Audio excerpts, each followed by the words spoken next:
बार बोला ना पैसा दे। एक बात मैं बार बार नहीं दोहराता। पैसा पेड़ पे नहीं उगता। लोगों के घर में झाड़ू बर्तन पोछा करके ही पैसे कमाए हैं मैंने।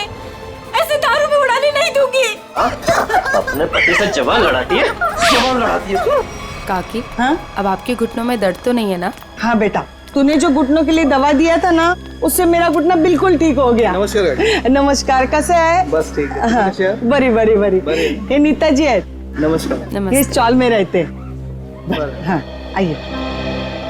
हमारे चावल के लोग ना बहुत अच्छे हैं, बहुत सपोर्ट करते हैं एक दूसरे को। हाँ, अपने पति से जवान लड़ाती है, हाँ? जवान लड़ाती है। ये सुनील और रेखा का फिर से किचकिच शुरू हो गया लगता है। अरे और मेरे को दोबारा पैसा लेने से रोका ना तो मुझसे बुरा कोई नहीं होएगा। तुझसे बुरा और हो भी कौन सकता है? कहा ना मैंने कि मैं पैसे नहीं दूंगी। जवान लड़ाती है, आज तेरे को सबक सिखा के रहेगा मैं। ए सुनील, खबरदार जो उस पे हाथ उठाया तो। देख सविताई, ये मेरा और मेरे बाइकों का पर्सनल मामला है, बीच में कुछ नहीं बोलने का। इसको तो मैं ये तुम्हारा अकेले का मामला नहीं है, सगा साहिल का मामला है। यहाँ हाँ, अगर दोबारा दुखा को तुमने धमकी दी तो तुझे चाल के बाहर उठा के फेंक दूंगा मैं। हाँ, खबरदार। जो किसी ने मेरे मर्द को धमकी दी, वो जैसा भी है मेरा पति है और इसे कोई भला बुरा नहीं कह सकता। सुना तुमने? तुम्हारे इतने जुल्म बर्दाश्त करने के बावजूद भी ये अपना पत्नी धर्म निभा रही। क्या तुम एक पति होने का कर्तव्य पूरा कर पा रहे हो? देख, अगली बार ना तूने इस पे हाथ भी उठाया या उंगली भी उठाई ना तो तेरे को मैं जेल में भिजवा दूंगी, समझा? गलती हो गई। गलती हो गई, चल जा अभी। माफी हमसे नहीं, अपनी पत्नी से मांगो। अरे बस जाने दो, चलो नहा लो, मुझे भी काम के लिए निकलना है। चलिए, अच्छा है, सुनील को अकल आ गई आज। सुनील को तो सबक मिल गया, लेकिन इन दोनों का झगड़ा देखकर ना मेरे को मेरे पुराने दिन याद आ गए। आपके पति भी?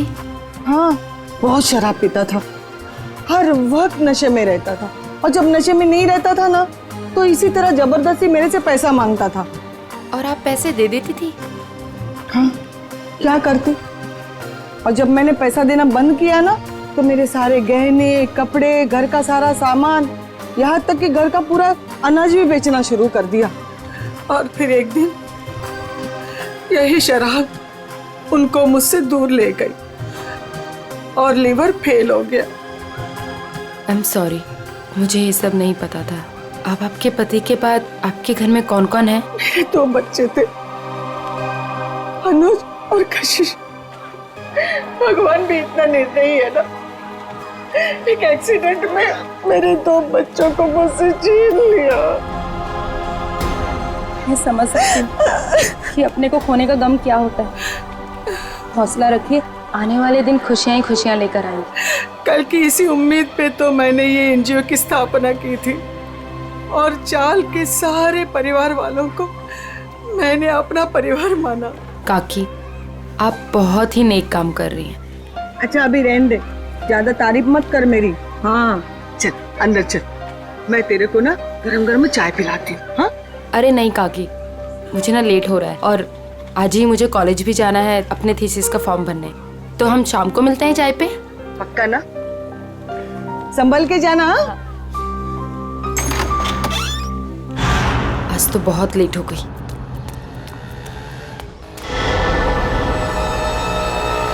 ये तो वही लड़का है, आज तो इस रोमियो को सबक सिखा कर आऊंगी। हेलो, ओए मिस्टर, हेलो, रुक, कब से मेरा पीछा कर रहा है? रुक, भागता कहाँ है? रुक। भाग गया, पता नहीं कहाँ कहाँ से आ जाते हैं। पर सविताई, मुन्नी को स्कूल भेजकर क्या फायदा? बाद में उसे शादी करके चूल्हा चौका तो संभालना है। यही तो गलत मानसिकता है उर्मिला। शिक्षा ग्रहण करने के लिए जितना अधिकार लड़कों का है ना, उतना ही लड़कियों का भी है। आज हमारे देश में ज्यादातर परिवारों में महिलाएं उतना ही आर्थिक सहयोग देती है जितना कि पुरुष। क्यों नीता, मैंने ठीक कहा ना? बिल्कुल कहा। आज के जमाने में स्त्री का अस्तित्व उसके पिता या पति पे निर्भर नहीं करता, लड़की को भी पूरा अधिकार है। ताकि वो अपनी पहचान बना सके और समाज के साथ कंधे से कंधा मिलाकर आगे बढ़ सके।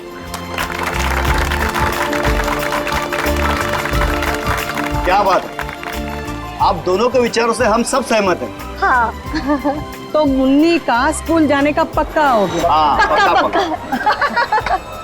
ये फिर से यहाँ आ गया। लगता है इसको सुबह की डांट का कुछ असर नहीं हुआ। कौन है ये नीता, तुम जानती हो? नहीं काकी, पता नहीं कौन है और कहाँ से आया है, लेकिन रोज मेरा पीछा कर रहा है। अरे पहले क्यों नहीं बताया? चलो जमकर खबर लेते हैं आज इसकी। चलो चल। हेलो, तुम मेरा पीछा करते करते यहाँ तक आ गए? क्या कर रहे हो? चाहते क्या हो? हाँ? अरे कहाँ जा रहे मैं हैं? तुमसे बात कर रही हूँ। अरे सुन, सुनाई दे रहा है कि नहीं दे रहा है? क्या हो गया इसे? अरे सीढ़ी, अरे ये तो छत, अरे सुनो, छत के ऊपर जा रहा है। कहाँ जा रहे हो? ए, किधर जा रहा है ये? रुको। अरे अरे अरे ए, क्या कर रहा है? अरे नीचे उतर। अरे खोपड़ी सटक लिया तुझी, क्यों जान देना चाहता है अपनी? अरे बोल ना कुछ। अरे बोल। मैं यहाँ कैसे आया? इधर क्या कर रहा हूँ मैं? तेरे को नींद में चलने का आदत है क्या? हाँ? कब से बुला रहे थे तेरे को? ड्रामा मत करो, बताओ कि मेरा पीछा क्यों कर रहे थे? मैं बात करती हूँ। बेटा देख, तेरे दिल में ना जो कुछ भी है सच सच बता दे। तू नीता को पसंद करता है क्या? वो बात नहीं है, मैं तो नीता जी का बॉडीगार्ड हूँ। इनके पिताजी ने मुझे इस काम पर रखा था कि इनकी मैं रक्षा करूं। उन्होंने ये भी कहा था कि इनको पता न चले। झूठ मत बोलो, मेरे पापा मुझसे बिना पूछे कुछ नहीं कर सकते। मैं सच कह रहा हूँ, ये मेरा आईडी कार्ड।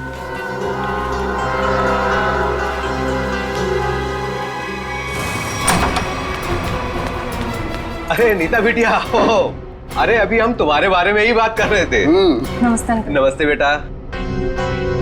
क्या बात है बेटा, अंकल से नमस्ते और पापा से हेलो हाय कुछ भी नहीं? मैं आपसे बहुत नाराज हूँ। ऐसा मैंने क्या कर दिया? आप जानते हैं ना कि मैं मंगलावाड़ी चौल में अपनी रिसर्च कर रही हूँ। मुझे उन लोगों के रहन सहन, उनका गुजर बसर वो सब जानना है, इसलिए तो मुझे उनके बीच में रहना पड़ रहा है। हाँ बेटा, तो मैंने आपको अनुमति दे तो दी थी ना चौल में रहने की। अनुमति दी वो ठीक है, लेकिन वो बॉडीगार्ड वो मेरे पीछे क्यों आ जाता है बार बार? देखो बेटा, मैंने बॉडीगार्ड इसलिए रखा था कि मैं चैन की नींद सो सकूं और मुझे यकीन रहे कि मेरी बिटिया वहां पर सुरक्षित है। पापा, मैं कोई बच्ची थोड़ी हूँ, अपनी देखभाल कर सकती हूँ। शेखर अंकल, समझाइए ना पापा को। पापा के लिए तो तुम हमेशा बच्ची ही रहोगी। 50 साल की हो जाओगी ना तब भी। आप भी ठीक है, आप भी ना पापा की तरफदारी कर लो। अरे नहीं बेटा, हम तो आपकी ही तरफ हैं। देखो रतन, ये अच्छी बात नहीं है भाई। नीता बिटिया को उसकी पर्सनल स्पेस मिलनी चाहिए। लेकिन शेखर, तुम्हें तो पता है ना शहर में जुल्म कितने बढ़ गए। अब मैंने एक बॉडीगार्ड रख लिया तो कौन सा पहाड़ टूट गया यार। मुझे ना आपसे कोई बहस नहीं करनी। कल मेरा जन्मदिन है और ये मेरा जन्मदिन का गिफ्ट कि नो बॉडीगार्ड। अरे हाँ, कल तो नीता बिटिया का जन्मदिन है। अरे यार, मैं तो बिल्कुल भूल ही गया था। लेकिन मैं कैसे भूल सकता हूँ मेरी प्यारी प्यारी बिटिया का जन्मदिन। मैंने जन्मदिन की खुशी में एक बहुत बड़ी पार्टी रखी है। पार्टी? ठीक लगा ना बेटा? Happy birthday Nita. Thank you so much, please enjoy. Nita बेटा, जन्मदिन की ढेर सारी शुभकामनाएं।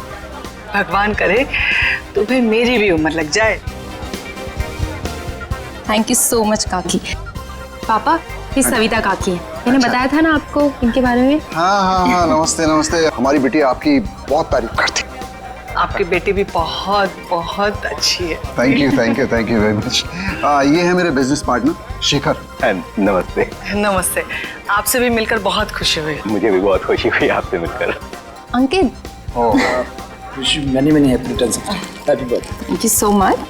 अरे sir, looking handsome sir. Thank you. अच्छा सर, कल हमारे नए प्रोजेक्ट की मीटिंग फिक्स हुई है, सुबह 10 बजे। 10 बजे? Okay, done. हेलो जी, ये मेरी बर्थडे पार्टी है, आपका ऑफिस नहीं, तो ये जो अपना काम है ना ऑफिस तक ही रखिए। सॉरी बेटा, सॉरी। आई एम सॉरी, आज काम की कोई बात नहीं हो गई, ठीक है? चलो अब केक काटें। पापा बस एक मिनट, छोटा सा सरप्राइज है। रामू, श्याम, जल्दी से सारे मेहमानों के चश्मे ले आओ। चश्मे? चश्मे? ये देखिए, रंग बिरंगे चश्मे। सो आज का थीम है गॉगल्स, तो ये सबको पहनने हैं। Okay guys? Very innovative idea. तो मेरी ड्रेस से मैच कर रहा है ना? हाँ। तो मैं अभी नहीं लगाऊंगी, मैं केक काटने के बाद लगाऊंगी। चलो चलो केक काटते हैं। हाँ।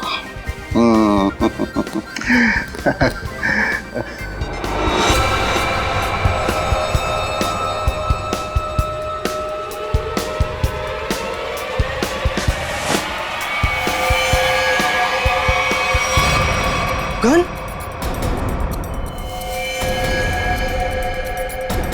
रतन सर, रतन ये क्या कर रहा है यार? गोली लग जाएगी। ये असली की नकली यार? Good bye Shekhar. Ratan good bye. Sir,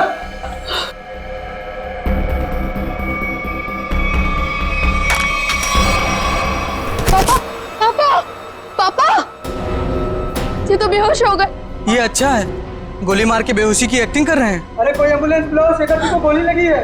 और सीआईडी को भी फोन करना पड़ेगा। Hello CID?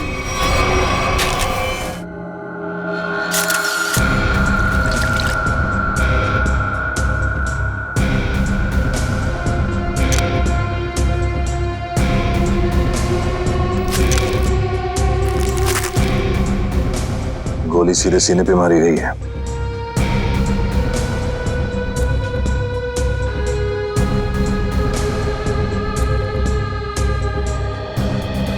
आप सबने देखा था रतन जी को गोली चलाते हुए शेखर जी पे?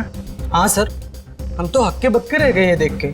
इतनी अच्छी पार्टी चल रही थी, सब कितना एंजॉय कर रहे थे। पता नहीं अचानक रतन जी को क्या हो गया, उन्होंने गोली चला दी। जरूर मेरे पापा के खिलाफ किसी ने साजिश की, ऐसा कर ही नहीं सकते। रतन जी। सर। रतन जी को होश आ गया। उठाओ इन्हें। ये उठिए, चलिए उठिए। शेखर को क्या हो गया? सर क्यों भारी हो रहा है? पहले खून कर दिया इनका, अभी सर दर्द का बहाना कर रहे हो? हाँ, ये नाटक बंद करो, हटाओ।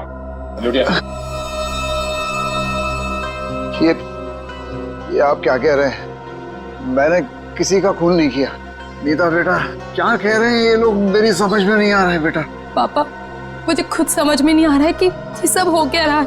समझ में आएगा, सबको बहुत जल्दी सबको समझ में आ जाएगा।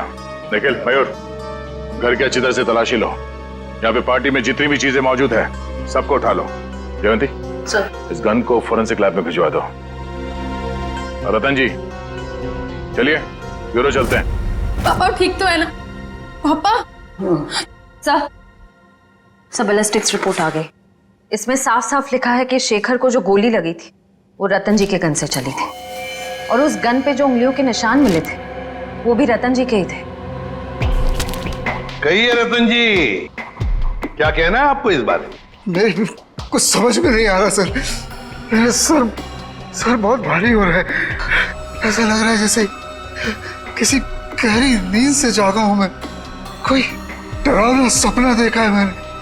हाँ, मगर क्या करे, शेखर जी की मौत तो कोई सपना नहीं है। सारे सबूत यही कह रहे हैं कि शेखर का खून तुमने किया है। मैंने कोई गोली नहीं चलाई सर। आप मुझ पर यकीन क्यों नहीं कर रहे सर? तो फिर वो गोली क्या अपने आप शेखर जी के शरीर में गई? कुछ याद नहीं आ रहा है मुझे। रतन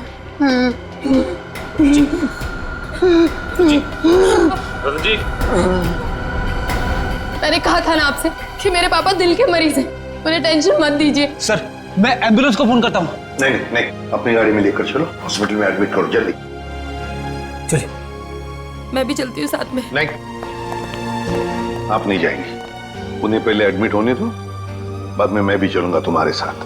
प्लीज सर, मेरे पापा को छोड़ दीजिए। अगर तुम्हारे पापा ने कुछ भी नहीं किया है तो उन्हें कुछ नहीं होगा।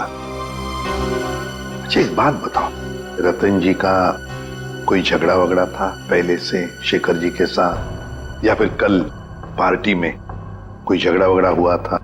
नहीं सर, वो तो पार्टी में बहुत एंजॉय कर रहे थे। अच्छा, क्या तुम्हारे पापा के बर्ताव में कुछ तुम्हें थोड़ा अजीब सा लगा? कभी आदमी कोई टेंशन में होता है या वैसे कुछ? हाँ सर, कोई झगड़ा तो नहीं हुआ था, लेकिन उनका मूड थोड़ा सा चिड़चिड़ा था और वो शेखर अंकल को कुछ कह भी रहे थे। तुमने काम सही से नहीं किया, वो वापस आ गया। वो वापस आ गया? ये कौन?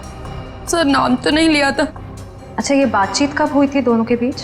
कल हुई थी, एनजीओ से लौटने के बाद। एनजीओ? कौन सा एनजीओ है ये? मेरी बड़ी बहन सानिया की मौत के बाद पापा ने एक एनजीओ खोला था, जहाँ पे हम गरीब लोगों को रोटी, कपड़ा और रहने के लिए छत देते हैं। कहाँ है ये एनजीओ? नमस्कार साहेब, मी कपिल, यहाँ एनजीओ मैनेजर आहे। आप ये बताएंगे कि इस एनजीओ में आप कब से काम कर रहे हैं? पहले दिन से, जब रतन जी ने सानिया मैडम की याद में इस एनजीओ की स्थापना की थी। फिर तो आप काफी करीब से जानते होंगे शेखर जी और रतन जी को। हाँ जी, एनजीओ में काम करने वाले सभी लोगों को अपना परिवार का सदस्य मानते थे। हमेशा आकर हमसे हमारे सुख दुख के बारे में पूछते थे और अपने सुख दुख बांटते भी थे। ये तो बहुत अच्छी बात है। फिर तो आप ये भी जानते होंगे कि शेखर जी और रतन जी के बीच में किस बात को लेकर टेंशन चल रही थी? नहीं साहब, ऐसा कहीं ना थे। वो दोनों बिजनेस पार्टनर कम और भाई संबंध ज्यादा थे। भाई समान थे? तो फिर रतन जी ने शेखर जी का खून क्यों कर दिया? जरा दिमाग पे जोर डालिए और सोच के बताइए कि शेखर जी और रतन जी के बीच में कुछ झगड़ा हुआ था या कुछ बहस हुई थी? ऐसा कई साले न होते। लेकिन रतन जी की बेटी बता रही थी कि रतन जी और शेखर जी आपस में कुछ बातें कर रहे थे कि कोई आया है। कौन वापस आया है, कुछ पता है आपको? हाँ, वो ये दोनों यहाँ बात कर रहे थे इसके बारे में, जब मैंने उस अजीब घटना के बारे में बताया उन्हें। अजीब घटना? कैसी अजीब घटना? कुछ दिन पहले एक आदमी ने मुझे फोन किया था, कहा शेखर जी और रतन जी ने उसे काम पे रखा है और उसने अपना अपॉइंटमेंट लेटर मेल किया कंपनी के लेटरहेड पे, प्लीज चेक कर लीजिए। दूसरे दिन से वो काम पे आने लगा और सब फाइलें वगैरह चेक करने लगा। कौन सी फाइलें चेक कर रहा था? सारी फाइलें, टैक्स की फाइलें, अकाउंट्स की फाइलें, और हाँ, रतन जी और शेखर जी के जिंदगी के बारे में काफी सवाल पूछे। फिर क्या, बस लंच ब्रेक में खाना खाने के बहाने बाहर चला गया और वापस ही नहीं आया। जब भी मैंने इस घटना के बारे में दोनों बॉसेस को बोला तो उन्होंने कहा कि हमने किसी को काम पे रखा ही नहीं है।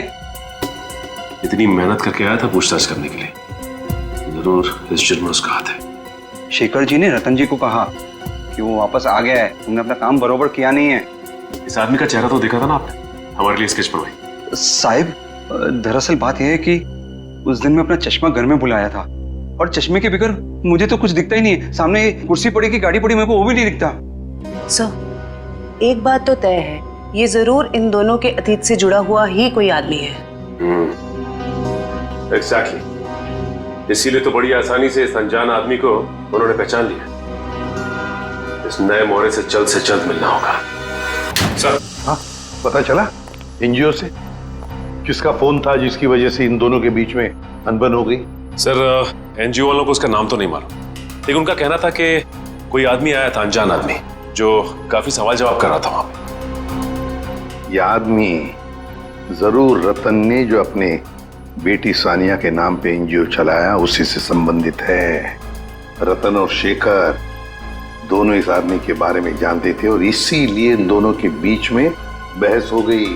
सर, कहीं ये जो भी चीजें हो रही हैं, इन सबका संबंध सानिया की मौत से तो नहीं?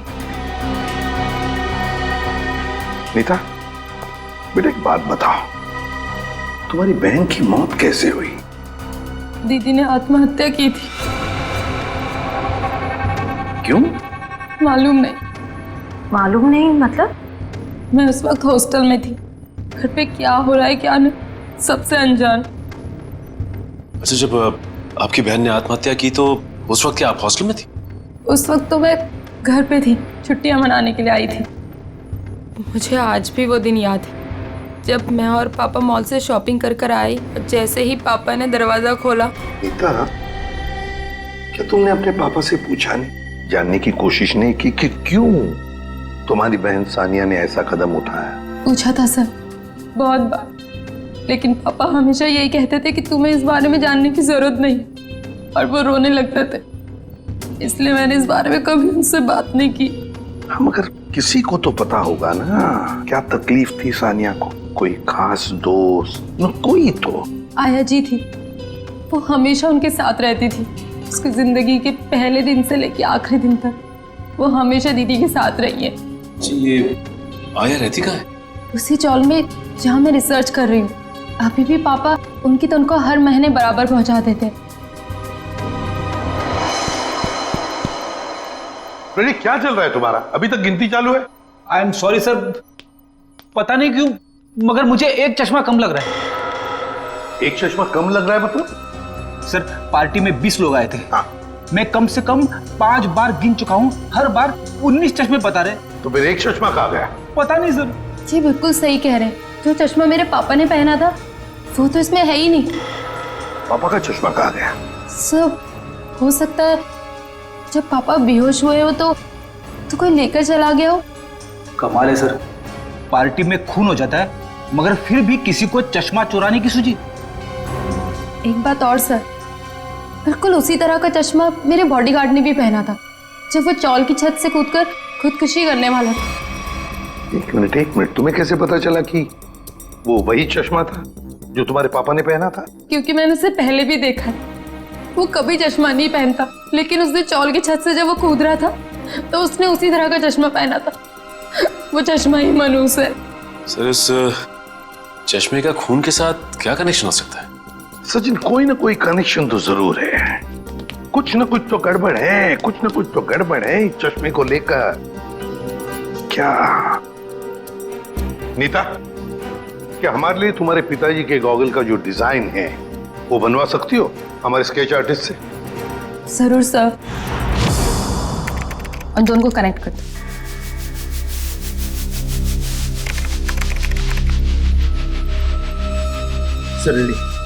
ठीक है, थैंक यू। कमाल का डिजाइन है ये इस चश्मे का। सर ये चश्मा तो कस्टम मेड लगता है क्योंकि रेडीमेड चश्मों की डिजाइन ऐसी नहीं होती। हाँ श्रेया, ये ऑर्डर देख के डिजाइन देखकर बनाया गया चश्मा है ये। पता लगाना पड़ेगा शहर में ऐसी कौन सी दुकानें हैं, कितनी दुकानें हैं ये इस तरह के चश्मे बनाती है। फिर सानिया की आया के बारे में भी पता लगाना पड़ेगा। हेमलता जी। कौन है? आप सानिया की आया थी ना? हाँ, पर आप लोग? देखिए हम सीआईडी से। सीआईडी? माफ करना माँ जी, हम लोग ने आपको परेशान किया। ठीक है बेटा, दिवस भर में आराम ही करती हूँ, पर आप लोग यहाँ कैसे? देखिए हिमलता जी, आप सानिया की आया रही बचपन से, है ना? और फिर सानिया ने आत्महत्या भी की, ये तो आप जानती ही हैं। अब ये जानना चाहते हैं कि क्यों सानिया ने क्यों आत्महत्या की।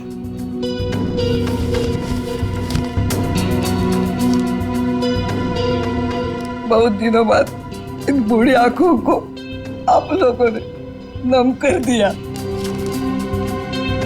हम आपका दुख समझते हैं। मैं हूँ जिम्मेदार, मैं हूँ। या तो रतन जी को मैंने मनाना चाहिए था उस रिश्ते के लिए, वरना सानिया को मजबूर करना चाहिए था वो लड़के को भूलने के लिए। लड़का? कौन लड़का? जिससे वो प्यार करती थी। प्यार करती थी? अच्छा, तो फिर हुआ क्या? वही अमीर गरीब लड़का गरीब था ना। एक दिन अचानक वो लड़का कहीं दूर चला गया। महीनों इंतजार करती रही सानिया, न खाती थी न पीती थी, वो अपने बंद कमरे में रोती रहती थी। वो लड़का कौन है, कहाँ रहता है, क्या उसका कोई टेलीफोन नंबर वगैरह है आपके पास? नहीं, सानिया ने कभी उसका नाम या पता नहीं बताया अभी। चल ठीक है, कोई बात नहीं। सॉरी, हमने आपको बहुत तकलीफ दी। आराम कीजिए। सर, सोच रही हूँ दया सर के लिए एक चश्मा ले लूं। दया का बर्थडे आने वाला है क्या?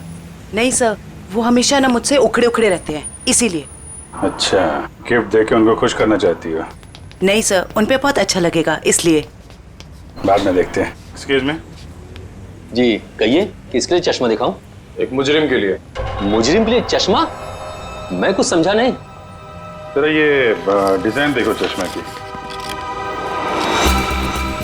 ये आपने ही बनाया था ना? जी हाँ। आपको पसंद है? आप लोगों के लिए भी बनवा दूं? नहीं नहीं, आप हमें माफी कीजिए।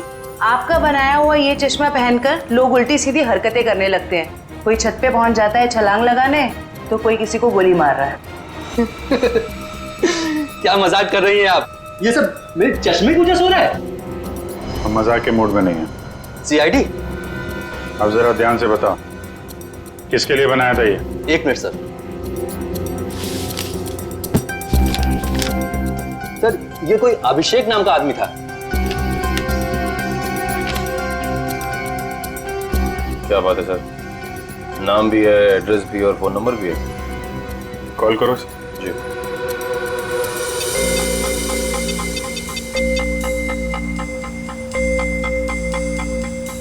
सर, नंबर गलत है। गलत? लगता है एड्रेस भी गलत है। दिल दरिया कॉलोनी। दिल दरिया कॉलोनी कभी सुना है आपने? कहीं कहाँ पे है मुंबई में? सॉरी सर, मैंने एड्रेस ठीक से देखा नहीं था। आंखों का बिजनेस करते हो तुम? आदमी को तो देखा होगा ठीक से। दरअसल सर, मैं उस वक्त दुकान पर नहीं था। मेरा कारीगर जगनलाल था, उसने ही अभिषेक को देखा था। बुलाइए जरा ये जगनलाल जी को। जगनलाल जी साहब, ये लोग सीआईडी से हैं। जरा इन्हें बताओ, ये खास डिजाइन वाला चश्मा किसने बनवाया था? साहब, वो बड़ा ही अजीब आदमी था। बड़ी सी टोपी पहन कर रखी थी, आंखों पर काला चश्मा लगाया था, और ना जाने कितने दिनों से उसने दाढ़ी नहीं की थी। काफी लंबी दाढ़ी थी उसकी। ओह, नाम और एड्रेस की तरह हुलिया भी नकली। कुछ और याद आता है इस आदमी के बारे में? हाँ सर, अक्सर जो लोग चश्मा बनाते हैं ना, वो सामान हमारे दुकान से ही लेते हैं, लेकिन वो खुद अपना सामान लेके आया था।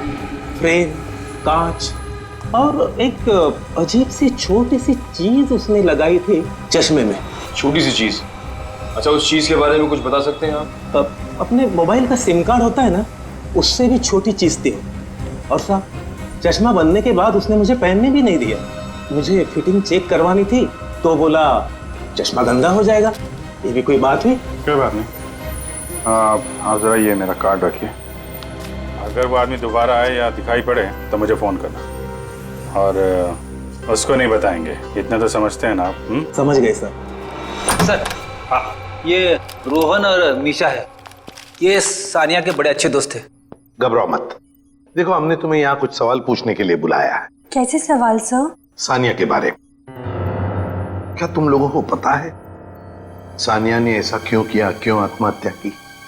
पता नहीं सर, अगर उसे कोई प्रॉब्लम होती तो हम जरूर उसकी मदद करते, लेकिन ऐसा कुछ नहीं था सर। एक बात बताओ, क्या सानिया का कोई बॉयफ्रेंड वगैरह था? कोई लड़का था उसकी जिंदगी में? हाँ सर, एक लड़का तो था, मगर उसने कभी हमें उससे मिलवाया नहीं। क्यों?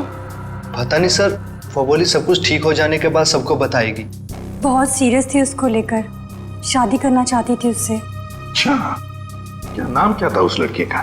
नहीं सर, उसके बारे में कुछ भी नहीं बताया था। पर हाँ सर, वो कॉलेज खत्म होने के बाद मंगलावाड़ी चौल जाती थी। 1-2 बार तो मैंने खुद उसे वहाँ पे छोड़ा था। वहाँ पे एक लड़का बाइक पे हेलमेट पहने उसका इंतजार किया करता था। मंगलावाड़ी? चलो, थैंक यू वेरी मच, तुम दोनों जा सकते हो। मंगलावाड़ी चाल? सर, नीता तो वहीं पे रिसर्च करती थी। और उसकी बहन सानिया, नीता की बहन सानिया जिस लड़के से मिलने जाती थी वो मंगलावाड़ी चाल में ही रहता है। मंगलावाड़ी चाल में। कुछ समझ गए? समझ गया सर। मतलब ये नीता उस लड़के को जानती है, मगर जानबूझ के हमसे छुपा रही है। हाँ, मंगलावाड़ी चाल। इस लड़की को देखिए, क्या आप में से कोई भी इसे जानता है, कभी देखा है? हाँ, ये अक्सर हमारे चौल में आया करती थी उस लड़के से मिलने। कौन सा लड़का? मनोज नाम था उसका, इसी चाल में रहता था वो। रहता था मतलब अब नहीं रहता? वो दरअसल कुछ साल पहले उसे सजा हो गई थी। अब तक तो सजा पूरी भी हो गई होगी, पर वो वापस लौटा नहीं। क्या क्या किया था उसने? सर, पक्के से तो पता नहीं। पुलिस कह रही थी चोरी चकारी का इल्जाम है उस पर। मनोज, चल, thank you very much. Sir, जिस मनोज की आप बात कर रहे हैं उसका तो सर कोई भी पुलिस रिकॉर्ड नहीं है। सुमी जी, ये कैसे हो सकता है, जबकि मंगलावाड़ी चाल में रहने वाले लोगों ने हमें बताया कि 5 साल पहले मनोज को उसी चाल में से गिरफ्तार किया था। सर सारी फाइलें आपके सामने रखी हुई हैं। 5 साल के सारे रिकॉर्ड आप देख चुके हैं, मगर कहीं भी इस नाम का कोई शख्स नहीं है।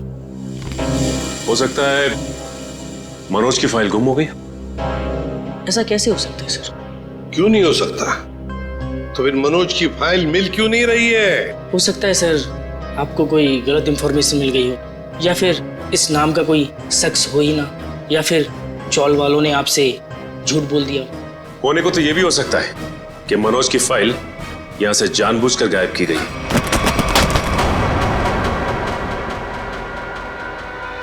रवि जी, क्या हुआ? तबीयत बिगड़ गई क्या? ये अचानक पसीना क्यों आने लगा? अरे कांपने क्यों लगे तुम? और अचानक ये फाइल छूट कैसे गई तुम्हारे हाथ से? नहीं सर, ऐसी कोई बात नहीं है। हमसे कोई भी कुछ भी छुपा नहीं सकता। बताओ क्या बात है? भागता किधर? लगता है सर ये बिना दवा खाए इसकी बीमारी ठीक होगी नहीं।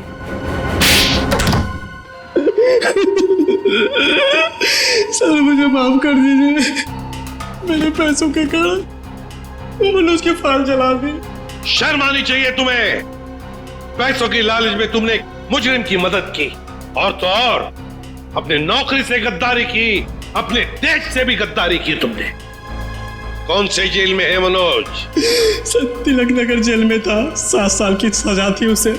अच्छे व्यवहार के कारण 4 साल में उसे रिहा कर दिया गया। सर अगर वो अच्छे बर्ताव के लिए रिहा हो ही रहा था तो फिर रिकॉर्ड नष्ट करने के लिए उसे घूस देने की क्या जरूरत थी? सचिन, शेखर और रतन, इन दोनों के बीच में जो बहस हुई थी उसमें शेखर बोल रहा था कि वो वापस आया है, तो फिर जरूर वो मनोज के बारे में बात हो रही थी। सर उस चश्मे वाले का फोन है।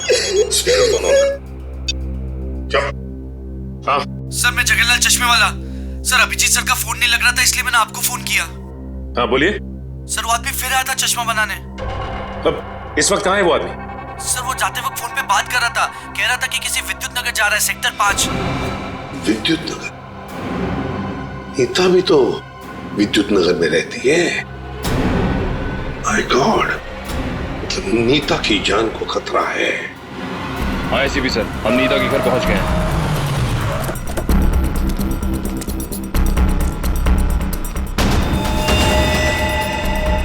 ओह नो, ये नीता छत पे क्या कर रही है?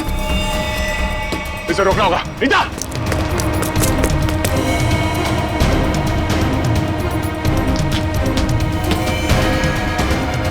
नीता!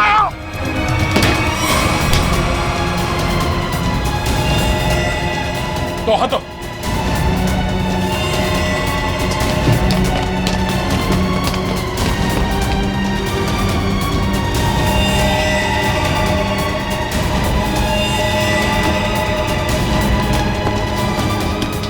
पकड़ो। आजाओ, आजाओ। मयूर, चश्मा। ये क्या कर रही थी तुम? अपनी जान क्यों दे रही थी? जान दे रही थी? मैं क्यों अपनी जान दूंगी? तुम छत पे क्या करने आई थी? छत पे? मैं छत पे क्या कर रही हूँ? मुझे कुछ याद नहीं आ रहा। मैंने वो चश्मा पहना था और पता नहीं मेरा सर दर्द हो रहा है। सर इस केस में ये क्या हो रहा है? लोग अचानक खुदकुशी करने चले आते हैं। सारे हादसों में एक चीज कॉमन है, ये चश्मा। ये चश्मा पहनने से पहले क्या हुआ था वो तो याद है ना तुम्हें? हाँ सर। नीता, मुझे पता है तुम पर क्या बीत रही होगी, लेकिन तुम चिंता मत करो, सब ठीक हो जाएगा। काकी, ये क्या है? ऐसी हालत में मुझे ये गिफ्ट तुम्हें देते हुए बहुत अजीब लग रहा।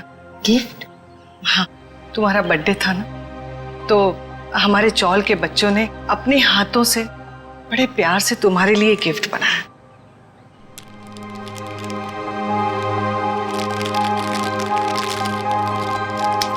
चश्मा?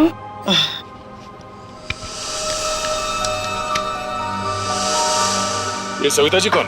सविता जी मंगलवाड़ी चौल में रहती हैं। बड़ी नेक औरत है। ये कितनी नेक औरत है ये तो उनसे मिलने के बाद ही पता चलेगा। अरे अरे अरे अरे सविता जी, लगता है हम लोग गलत वक्त पर आ गए। कहीं जा रही थी आप? हाँ, वो कुछ जरूरी काम आ गया था, इसलिए मैं कलकत्ता जा रही हूँ। लेकिन क्या करें, अब तो आप कलकत्ता जा नहीं पाओगी। क्यों नहीं जा पाऊंगी? वो क्या है ना कि मुजरिमों को यहाँ खुले घूमने की आजादी नहीं। मुजरिम? कौन मुजरिम? शराफत का नकाब उतार। नीता ने हमें सब कुछ बता दिया है। मेरे को कुछ काम है, मैं आती। अब तक तुम्हारी उम्र का लिहाज कर। मुझे सख्ती बरतने पे मजबूर मत करो प्लीज। बताइए। मैंने जो कुछ किया अपने बच्चों के मौत का बदला लेने के लिए किया। बच्चों की मौत का बदला? हाँ, नीता के पिता रतन ने मेरे दोनों बच्चों को मार डाला अपने बिजनेस पार्टनर शेखर की मदद लेके। जान ली? लेकिन क्यों? क्योंकि उसको गलतफहमी हो गई थी कि मेरा बेटा तनुज वही लड़का है जिसे उसकी बेटी सानिया प्यार करती थी। क्यों हुई ऐसी गलतफहमी? क्योंकि एक दिन तनुज सानिया को घर छोड़ने गया था तो रतन ने देख लिया और वो गलत समझ बैठा। फिर शेखर ने गुंडे भेजे इधर मेरे घर पे मेरे दोनों बच्चे तनुज और कशिश को मार डाला। मैं उस टाइम पे घर पे नहीं थी इसलिए जिंदा बच गए। मगर नीता ने क्या बिगाड़ा था तुम्हारा? उसे क्यों सजा दी तुमने? क्योंकि रतन ने मुझसे मेरे बच्चे छीने साहब। उसको वही दर्द देना चाहती थी। मनोज कहाँ पर है? मनोज? कौन कौन मनोज? वही मनोज जिसने तुम्हें बदला लेने में मदद की थी। साहब मेरे को नहीं मालूम। बताना तो पड़ेगा ही। ये जादू वाला चश्मा कहां से बनवाया? मनोज कहां पर है? आइए आइए जनाब, आप ही का तो इंतजार था। आइए। बड़े खुश नजर आ रहे हो, क्या बात क्या है? बात ही ऐसी बॉस, आज मैं आपको एक कमाल का जादू दिखाता हूँ। देख साउंड के मेरे पास मजाक करने के लिए वक्त नहीं है, जल्दी बता। अरे यार 2 मिनट, हमेशा काम करते रहते हो, जरा जादू देखो प्लीज प्लीज। तारिका लेके आओ। देखो देखो देखो क्या होता है, देखो। ये लीजिए। Very good. सचिन यार तुम ये जरा चश्मा पहन लो। चश्मा? लेकिन मैं ही क्यों सर? अरे पहनो पहनो, मैं हेल्प करता हूँ तुम्हारी। वेरी। अब सचिन जरा ध्यान से देखो और बताओ कि ये चश्मा वहां से ला करके किसने दिया? अरे सर कैसी बात करते हैं? तारिका ने। नहीं सचिन, गौर से देखो, ये चश्मा वहां से उठा करके तारिका नहीं श्रेया लेकर के आई। मैं? अरे सर कैसी बात कर रहे हैं आप? आपके सामने जो खड़ी है वो तारिका है और जो यहाँ खड़ी है वो श्रेया है। सचिन जरा गौर से देखो और फिर बताओ, तुम्हारे सामने जो खड़ी है वो तारिका नहीं है, वो श्रेया है। सचिन। हाँ सर, मेरे सामने जो खड़ी है वो श्रेया है।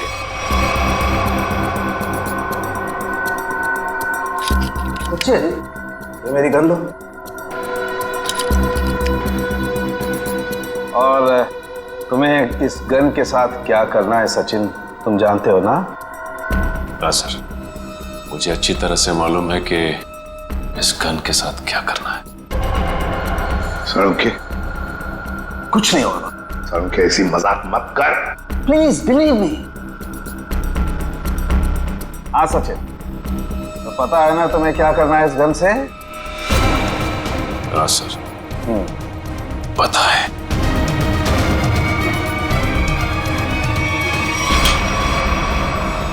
लाओ सचिन, ये गन मुझे दे दो। अब ये चश्मा भी तुम्हारा उतार देना है। बैठ जा, बैठ जा। मुझे हो क्या रहा है? सर भारी और सचिन, अभी अभी आपने मुझे मारने की कोशिश की, मुझ पर गोली भी चलाई। वो तो गन खाली थी इसलिए। ये तुम क्या कह रही हो? मैं तुम्हें मारने की कोशिश क्यों करूंगा? मैं तुम्हें गोली क्यों चलाऊंगा? रिलैक्स रिलैक्स, मैं बताता हूं। बस ये बहुत ही स्पेशल चश्मा है। इस चश्मे में एक डिवाइस लगी हुई, एक ऐसा यंत्र जिसकी वजह से जो इंसान इस चश्मे को पहनता है वो सम्मोहित हो जाएगा, hypnotize। और ये नैनो डिवाइस है जो वॉइस रिकॉर्ड करता रहता है। तो जिस इंसान ने चश्मा पहना है उससे ये बताता रहता है कि उसे एग्जैक्टली करना क्या है। आपने जो मुझ पर गोली चलाई वो भी इसी डिवाइस की वजह से। इसलिए वो आवाज आ रही थी। लेकिन ये आवाज हमें सुनाई क्यों नहीं दी? वो इसलिए क्योंकि वो आवाज बहुत ही ज्यादा धीमी है। बॉस, वो आवाज इतनी कम है कि बाजू में खड़ा इंसान भी वो आवाज सुन नहीं सकता है। और जैसे ही ये चश्मा उतारा जाता है, आदमी भूल जाता है कि उसने जब वो चश्मा पहना था क्या किया था उस वक्त। एग्जैक्टली। और इसीलिए रतन जी को ये याद नहीं था कि इन्होंने शेखर पे गोली चलाई। और उस बॉडीगार्ड को भी इसीलिए पता नहीं चला कि वो कब छत पर गया और कब छलांग लगाई। ये सारा उस मनोज का किया हुआ कर्म है। अब वो वक्त आ गया है जो मैंने अपनी पूरी जिंदगी में किया, वो सारे कर्मों का हिसाब होगा। अफसोस, पाप का घड़ा पुण्य से भी भारी है, लेकिन मेरी जैसी औरत का जीने का कोई अधिकार नहीं है, कोई अधिकार नहीं है। उम्मीद करती हूँ अगले जन्म में अच्छा इंसान बनने की कोशिश करूंगी।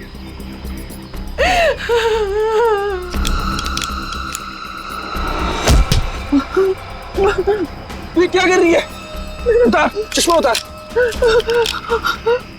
मेरा बच्चा आ गया। तूने जहर पिया? आई, ये क्या किया तूने?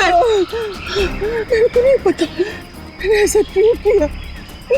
बेटा, मेरे को माफ कर दे, हमारे साथ इतना ही था। नहीं आई, आई नहीं, आई।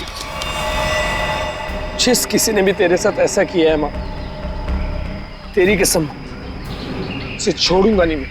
अब पता चला किसी अपनों पर वो मौत का चश्मा लगाने के बाद कैसे लगता है। चलो अब तुम्हारे आंखों पे कानून का चश्मा चढ़ाते हैं। कहाँ भाग रहे हो? रुक, सचिन उधर से पीछे जाओ उसके।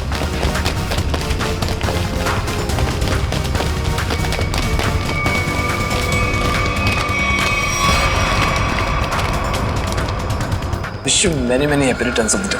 Happy birthday. Thank you so much. अब जेल की चक्की पीसने की तैयारी करो। सविता जी भले मेरी असली माँ ना थी, पर वो मेरे लिए मेरी माँ से भी बढ़कर थी। उनके बच्चों के मरने के बाद उन्होंने मुझे ही अपना बेटा माना था। मतलब तनुज और कशिश के बाद? हाँ, उन दोनों बच्चों की मौत कोई हादसा वादसा नहीं थी, बल्कि उनका खून हुआ था, जिसे किया था नीता के पिता रतन कुमार ने। और मुझे झूठे रॉबरी के केस में फंसाया भी उन्होंने ही था। इसलिए मैंने प्लान बनाया, बदला लेने का प्लान। और रतन की कंपनी में ही नौकरी कर ली, लेकिन रतन ने तुम्हें पहचाना नहीं? रतन और शेखर ने मुझे नहीं पहचाना, क्योंकि उन्होंने मुझे कभी देखा ही नहीं था। और इसी बात का मैंने फायदा उठाया, और जेल से छूटने के बाद ना ही मैंने सविता माँ के बच्चों का बदला लिया, बल्कि अपनी सान्या, जिसे मैं इतना प्यार करता था, उसकी भी मौत का मैंने बदला लिया। हमारे पास चले आते, हम तुम्हें न्याय दिलाते। कानून पर से तो विश्वास ही उठ गया था मेरा, इसलिए मैंने खुद ही न्याय करने की सोची। नीता से दोस्ती की, फिर उसे मार दिया। सान्या से प्यार करते थे तुम, इसे प्यार कहते हो? उसकी बहन की जान लेने चले थे तुम। वो तो अच्छा हुआ हम लोग इस वक्त पे पहुंच गए और उसे बचा लिया। क्या नीता जिंदा है? हाँ जिंदा है। बहुत कोशिश की ना तुमने उसे मारवाने की।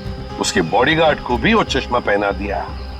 था कि वो आत्महत्या कर ले, मगर नहीं, तुम्हारा प्लान वैसे ही फेल हो गया। हाँ, मगर रतन का प्लान फेल नहीं हुआ।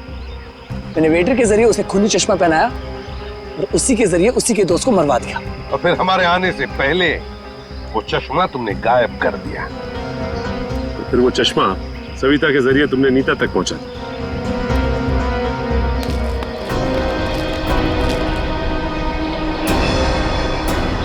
माँ, तू जिंदा है? मैं जिंदा हूँ। मेरे को माफ कर दो मनोज बेटा, ये सब कुछ मुझे सीआईडी को बताना पड़ा। इन्होंने जो कुछ भी किया हमारे कहने पे किया।